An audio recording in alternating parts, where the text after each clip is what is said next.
আমি সময় দিতে পারিনি এই জীবনকে। ভালোবাসতেও পারিনি, যত্ন নিতেও না। দায়িত্ব এড়িয়ে থেকেছি, হয়তো ইচ্ছা করেই। নয়তোবা সেইরকম ভাবে পারিনি। তাতে দিন গেছে, রাত কেটেছে, আমি পড়ে থেকেছি রাস্তার ধারে। একটি অবহেলিত একটি অবহেলিত কুকুরের মতো বৃষ্টি হলে ভিজেছি, রোদে পুড়েছি, ঝড়ে উড়ে গেছি, কখনো নিজেকে জড়িয়েছি ভিজে পলিথিনে। এই ভিজে পলিথিনে নিজেকে জড়িয়েছি, কখনো আশ্রয় খুঁজেছি কোনো ভাঙা দোকানের চালায়। জীবন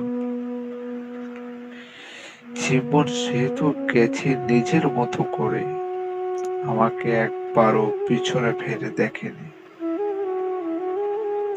আর ভালোবাসা, তা তো দূরের স্বপ্ন। কারোর চোখে আজও আমি ভালোবাসার যোগ্য হয়ে উঠিনি। আমি ভেবেছিলাম কেউ না কেউ একদিন আসবে, বলবে আমি আছি, কিন্তু না। দিন গেছে, মাস কেটেছে, বছর পেরিয়েছে, কিন্তু কারো দেখা আজও পাইনি।